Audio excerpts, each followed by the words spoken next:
Hello guys, welcome back to Movie Reviews, Series 13. Nothing spectacular, if you know what I mean. Series 13 is just like average, really, to be honest. Same old stuff, as Series 11 and 12. But let's get to it. So the first film we'll talk about is Dumb and Dumber. Yes, of course, the instant classic, of course, starring Jim Carrey and Jeff Daniels from 1994. Yes, indeed. It's taken a while to actually get around to talk about this film, of course.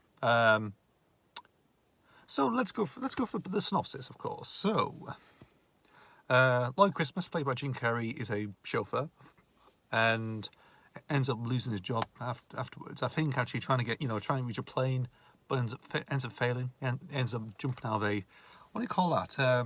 Like a terminal, like an end of terminal. I forgot. I don't know what you call it really, but ends up on there. Comically, very hilarious. His friend Harry, played by Jeff Daniels, is I guess we call it like a dog groomer, like a dog showman. I think a groomer really. He drives around in a van as a dog. As in, what do you call it? Like it's a what do you call it? Like it's a dog but on wheels. That sort of thing. And ends up failing as well because all the sandwiches and all these prize pooches get covered in gherkins, sauces and stuff. And everyone and they go flippant. Of course, and head back to the apartments. Lloyd has got this briefcase, which is that was this woman that he picked up for his last escort job, whatever. Left in the limousine, and he tried to retrieve it, of course, as I mentioned before. So they decided to go to Aspen and bring the briefcase back to the woman, to the rightful owner. And so they're going on a road trip across many states, of course, in the dog van, of course.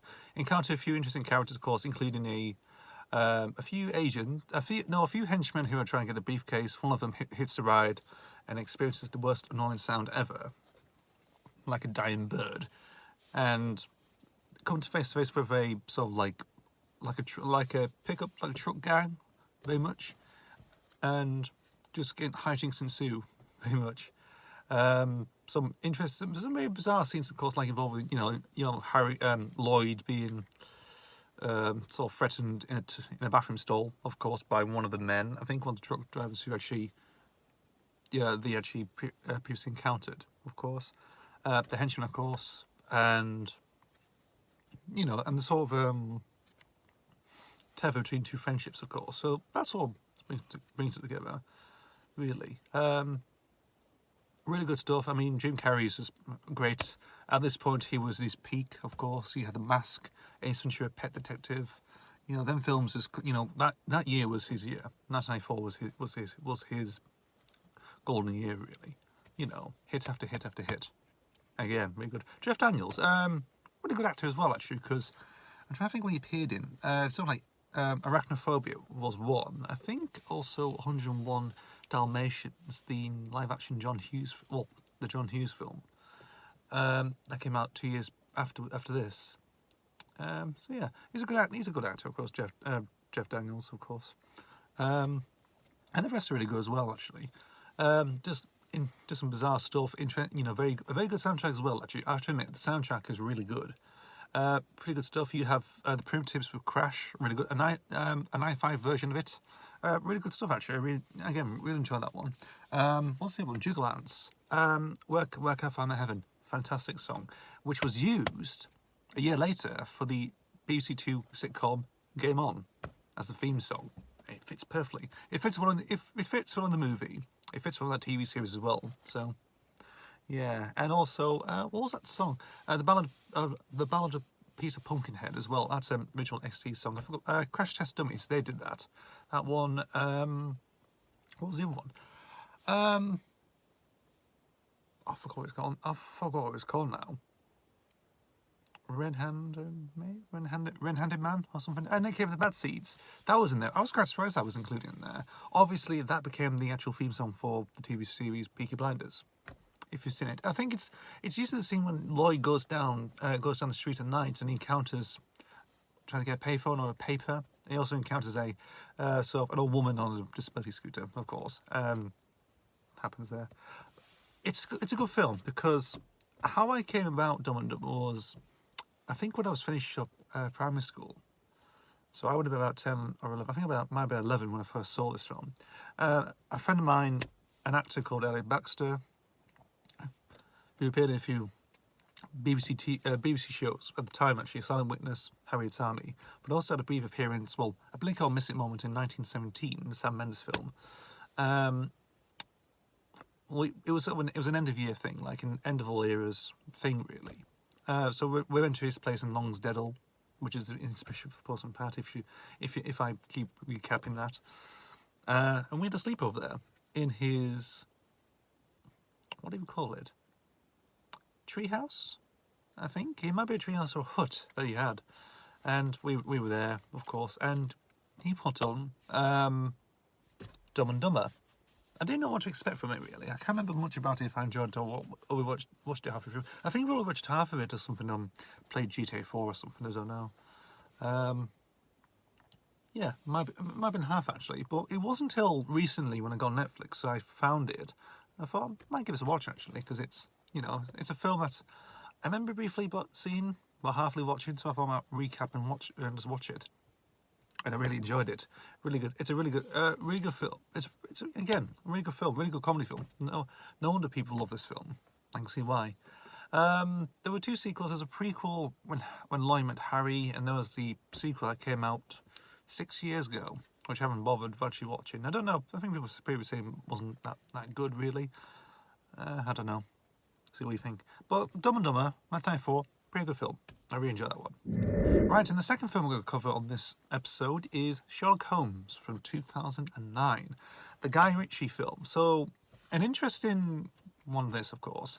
Sherlock Holmes. Obviously, if anyone's familiar with Sherlock Holmes, people think of Sherlock, the modern version with Benedict Cumberbatch and Martin Freeman, which I find ghastly and just like, no. I think, I can see its fans, but it's too... Ugh. I look back and I think, oh God, because to recap a little bit of context for Sherlock, of course, in my viewing.